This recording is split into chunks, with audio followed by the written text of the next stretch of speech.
Becoming a sports legend isn't easy, and unfortunately, some athletes try looking for shortcuts, and some even get caught in the act. Welcome to Watch Mojo, and today we're counting down our picks for the top 10 athletes caught cheating live.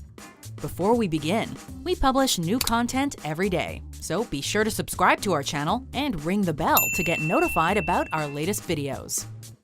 For this list, we're looking at examples of all sorts of cheating acts in sports that happen to be caught on camera. We'll take a look at different professional athletes and the strategies they used, some worse than others. Whatever corners these athletes tried cutting to make it to the finish line, they're fair game for our list. Number 10. Joe Niekro. Looking at these scenes from 1987, this former Minnesota Twins pitcher should have stayed home that day, or at least not tried hiding an emery board and sandpaper. After referee Tim Cheetah demanded he empty his pockets, Niekro tried playing dumb by pretending to have a sudden urge to file his nails. But Bobby Brown, the then president of the American League, wasn't buying it. They're checking him all over. I've never seen them do a search like this.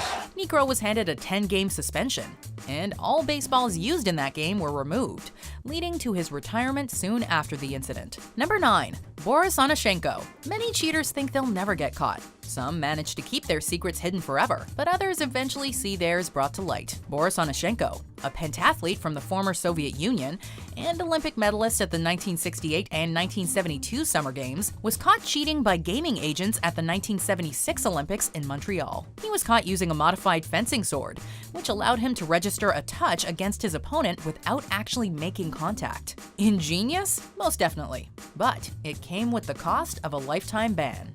Number 8. Nelson Piquet Jr. Formula One drivers put their lives in danger whenever they get behind the wheel, but certain risky maneuvers can still be suspicious. As the cars took their places, the excitement got a little too much for Piquet. Case in point, the controversy involving the Renault F1 team at the 2008 Singapore Grand Prix, particularly Nelson Piquet Jr. and Fernando Alonso. On the 14th lap, Piquet's car hit the wall, allowing Alonso to win the race. Renault's gamble looked to have paid off when Piquet crashed heavily and brought out the safety car. According to Piquet, the event was a simple mishap. But was it really? Following an investigation by the FIA, it was determined that Renault had orchestrated everything.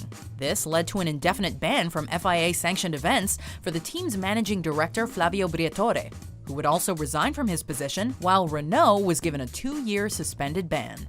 Unbelievably, it was Renault's first win since Japan 2006, but at least Piquet played a part in it.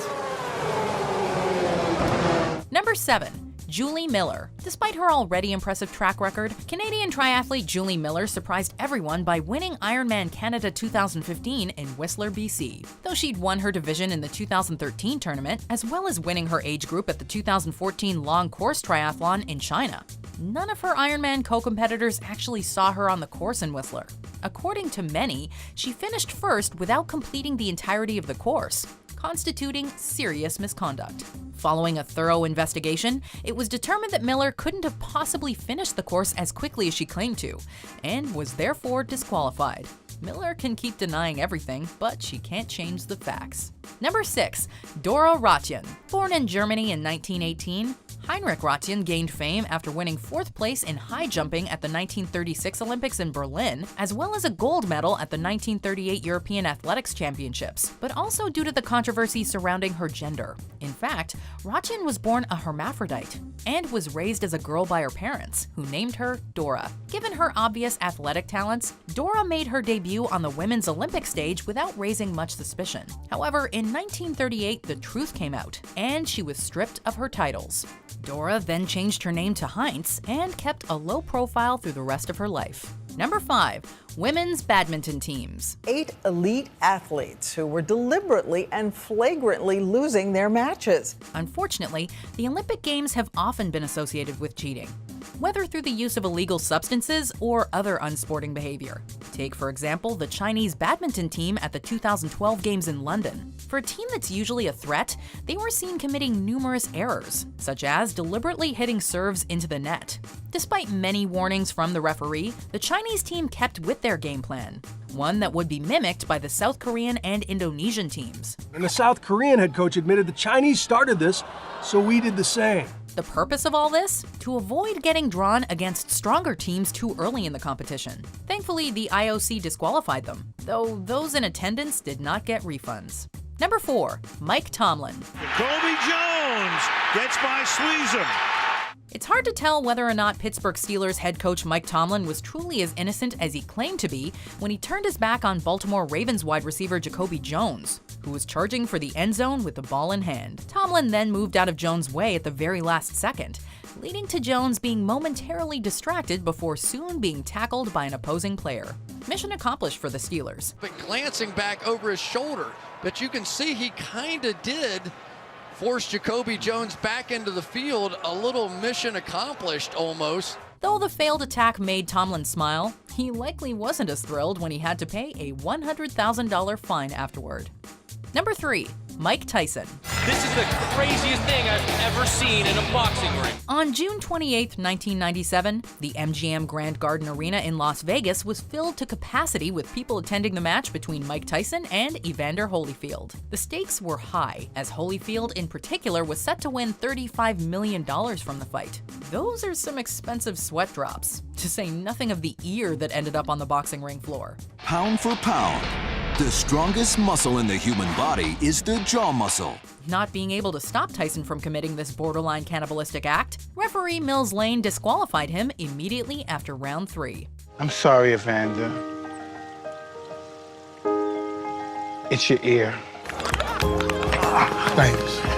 Number 2, the Spanish Paralympic basketball team. The story broke when this journalist, Carlos Ribagorda, told the world he had been part of the gold medal-winning team. Paralympic athletes have a hard enough time as it is to draw attention to their achievements. However, the Spanish basketball team managed to steal the spotlight for all the wrong reasons. In 2000, soon after the closing of the Sydney Games, the Spanish team comfortably won the Paralympic gold medal. Carlos's story was extraordinary. It exposed the lengths that sports governing bodies would go to for money. Was this team simply composed of overachievers? Not quite, as it would later be revealed that only 2 of their players were actually intellectually disabled. This fiasco may have been driven by money, but dignity is one thing you can't buy. The president of the Federation on Handicapped Sports, Fernando Vicente, was forced to resign. Before we get to our top pick, here are some dishonorable mentions. Yeah, right there on his arm. I thought it was on his glove, but you're right. Jim Joyce went right to the wrist, felt the foreign substance, and that's an automatic ejection. The red card is shown. Suarez is sent off. But there's the handball by Henry. And by the way, Number 1, Diego Maradona. In June of 1986, during the World Cup quarterfinal match between England and Argentina, the score was still 0-0 in the 51st minute when Diego Maradona received the ball from midfield. He gave Argentina the lead in the 51st minute by scoring with what he famously called the hand of God. He raised his left hand, making the ball deflect into the net. Again, easily moving away from Hoddle in the heart of the midfield. It's put back over the top, and Maradona has scored. In the absence of VAR, which would not appear in association football until decades later, referee Ali bin Nasser let the goal stand. Despite many protests and questions circling the incident, Maradona claimed the goal was scored by the, quote, hand of God, an expression that has since become legendary. El Ronaldinho te puede pasar como jugador de fútbol. Saber cuánto pesa la Copa del Mundo. Do you agree with our picks? Check out these other great clips from WatchMojo, and be sure to subscribe and ring the bell to be notified about our latest videos.